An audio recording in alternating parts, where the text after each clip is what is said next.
नमस्कार, पानी की बात हरियाणा मंच के साथ में एक बार आपका फिर से स्वागत है। मैं श्याम लावत आज प्रस्तुत करता हूं हरियाणा प्रदेश में जल जीवन मिशन के तहत होने वाली विभिन्न गतिविधियों के बारे में जानकारी। जी हां, सबसे पहले लेते हैं हम झज्जर जिले के विभिन्न पंप ऑपरेटर्स, जेईस, एसडीओ व एक्शंस को विशेषज्ञ द्वारा क्लोरीनेशन, क्लोरीन के रखरखाव व ब्लीचिंग पाउडर, क्लोरीन गैस के रखरखाव के बारे में दी गई ट्रेनिंग के बारे में।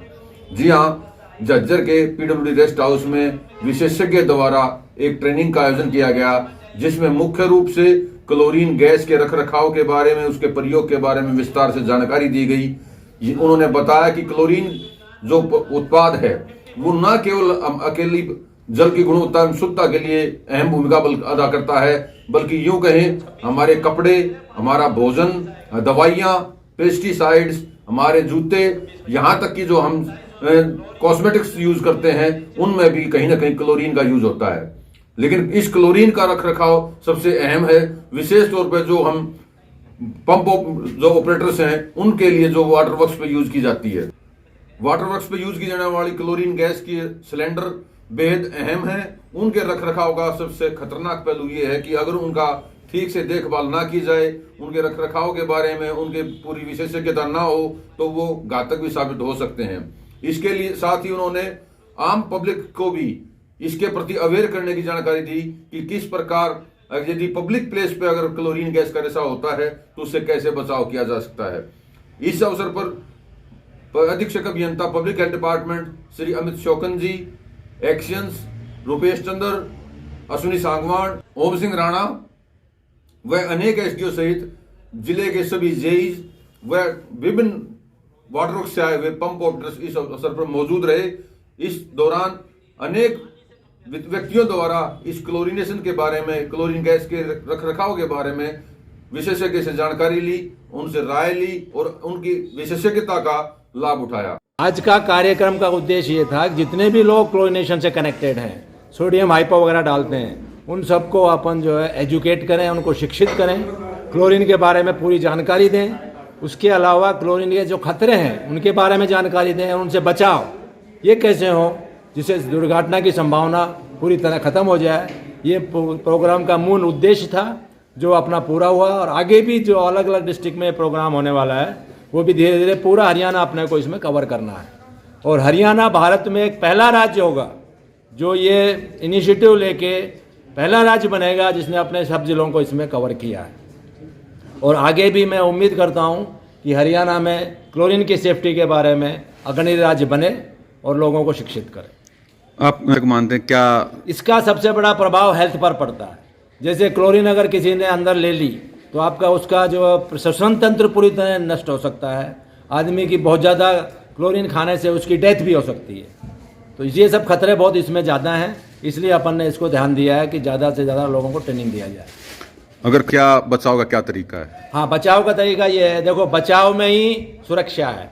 तो सबसे पहले तो ये क्लोरीन की अपना लीकेज नहीं हो, हमेशा बचाव में सुरक्षा। जैसे अपन बोलते हैं भाई दवाई लेने के बजाय रोग का पहले बचाव करो, तो वैसे ही क्लोरीन में भी है, क्लोरीन का दवा लेने की बजाय आप जो है उसे बचाव करो, क्लोरीन लीकेज नहीं हो, सुरक्षा के साधन पूरा उपयोग करो, अपने इक्विपमेंट जो एकदम सही हो, ये ध्यान रखना अपने। अगर एक सामान्य सार्वजनिक स्थान पर अगर लीक होती है तो? हाँ, सार्वजनिक स्थान में अगर लीक होती है तो अपने जो ट्रेंड लोग हैं, अपने एम्प्लॉई हैं, वो उनको बताएं भाई क्लोरीन के खतरे क्या हैं। प्लस जहाँ अपना काम है क्लोरीन का जो अपन स्टोर कर रहे हैं, उनका काम यह है कि बीच बीच में जनरल पब्लिक में एक ऐसा कोई अवेयरनेस प्रोग्राम करें, 10-20 लोगों को इकट्ठा करके उनको शिक्षित करें कि भाई क्लोरीन के ये खतरे हैं, तो उनको कम से कम आगाह कर सकें अपन।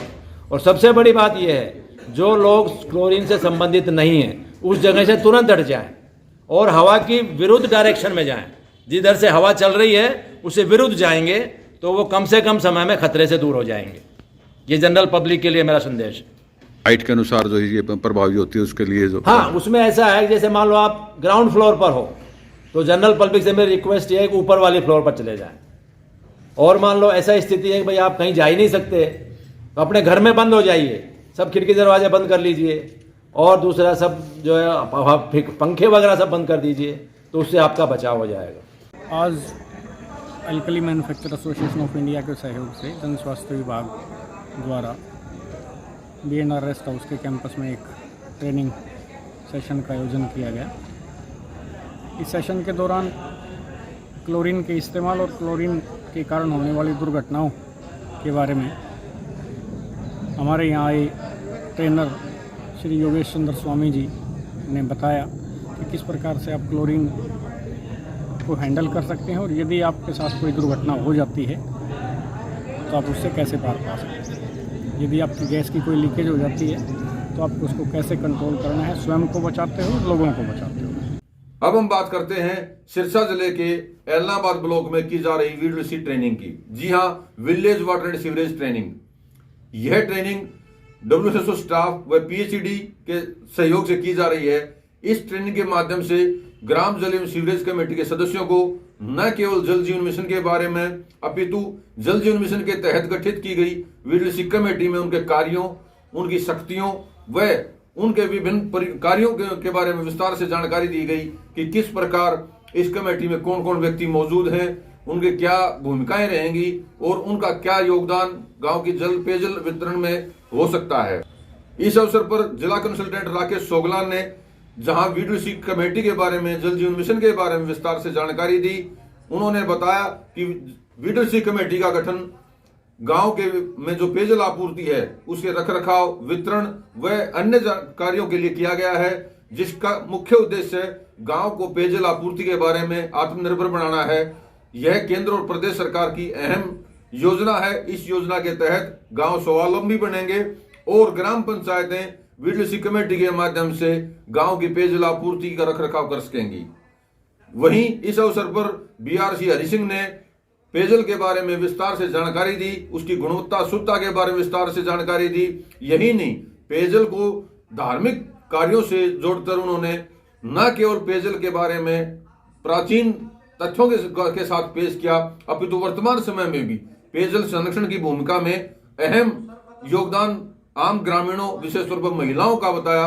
और उन्होंने कहा कि आम जन जब तक इस पेयजल संरक्षण की मुहिम में शामिल नहीं होगा तब तक प्रदेश सरकार या केंद्र सरकार या अन्य विभाग, पब्लिक हेल्थ डिपार्टमेंट या अन्य सरकारी शासन तब तक अहम भूमिका अदा नहीं कर सकते जब तक आम जन का सहयोग नहीं होगा।